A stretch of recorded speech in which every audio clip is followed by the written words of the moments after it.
कब जागोगे भाई तुम? देख रहे हो समय किस प्रकार से निकल रहा है। अभी कल ही की बात है कि तुम छोटे बच्चे थे, कोई भी गलती करते थे सभी कहते थे अरे बच्चे हैं जाने दो, बच्चे हैं जाने दो। लेकिन अब तो 30 के हो गए हो। अरे अब भी जाग जाओ मेरे भाई, जीवन में कोई लक्ष्य बना लो और उस लक्ष्य को पाने के लिए अपनी शक्ति का सदुपयोग करना सीखो। जागरूकता लाओ जीवन में। और तुम्हें बहुत कम शब्दों में बता रहा हूँ कि यदि आप अभी नहीं जागे, आप युवावस्था में पहुँच चुके हैं, आप जवानी में पहुँच चुके हैं, यदि इस बहुमूल्य समय का आपने सदुपयोग नहीं किया तो समय आपको माफ़ नहीं करेगा, प्रकृति आपको माफ़ नहीं करेगी। इसलिए आज ही आपको जागना होगा। आज हमारे देश की स्थिति क्या है? 100 में से 99 अपाहिज हैं, उसमें से एक लायक कोई निकलता है। लेकिन होना क्या चाहिए था? होना चाहिए था कि 100 में से 99 लायक हो, एक अपाहिज हो तो 99 मिलकर उस एक को सहारा दें। तो यह स्थिति पैदा कैसे हो रही है?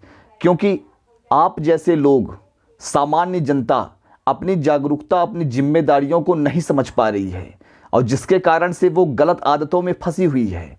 गलत आदतों में फंसने के कारण उसका समय और शक्ति किस प्रकार से नष्ट हो रहा है यह वह स्वयं नहीं जानता। और उसका जो दुष्परिणाम सामने आता है तो आपकी ज़िंदगी बर्बाद होती है, परिवार का भविष्य खतरे में पड़ता है, राष्ट्र की स्थिति खराब होती है। लेकिन अब तो जागना पड़ेगा ना। अब अपने उम्र का एहसास करो। कल तक बचपन था, सारी चीज़ें, सारी गलतियां माफ़ हो गई, लेकिन अब आप बड़े हो चुके हैं। ऐसी स्थिति में यदि आपने इस बात का आभास नहीं किया कि आपके कंधों पर जिम्मेदारियां हैं तो आपको समय माफ़ नहीं करेगा। इसलिए आज ही जागरूकता का संकल्प लें आप मन ही मन।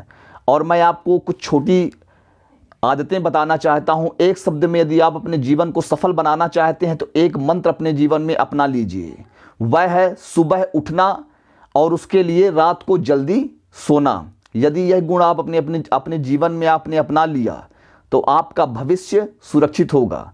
और यदि आपने इस गुण को अपने जीवन में नहीं अपनाया, early go to bed and early to rise, it's make healthy wealthy and wise, यह पुरानी एक अंग्रेजी कहावत है और हमारे देश में भी यही नियम उतना ही कारगर है। तो सुबह उठने की आप आदत बनाइए, लेट से सोने की आदत आपको छोड़नी होगी। और आपसे मैं पूछता हूं कि क्या आपने आज तक में कोई गोल बनाया है? यदि आप अपने गोल को लेकर स्पष्ट हैं तो वह गोल प्राप्त होने के आपको बहुत चांसेस हैं। लेकिन यदि आप अपने गोल को लेकर स्पष्ट नहीं हैं तो फिर उसमें भी शक होगा कि आप उस गोल को प्राप्त कर पाएंगे कि नहीं। इसलिए आज ही एक स्पष्ट लक्ष्य अपने जीवन में रखिए।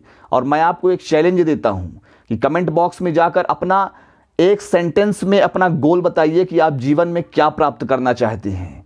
अवश्य लिखिएगा। मैं देखना चाहता हूं कि क्या आप में वह साहस है, वह क्षमता है, क्या आपने यह क्लियर कर लिया है कि आपका एग्जैक्ट गोल क्या है।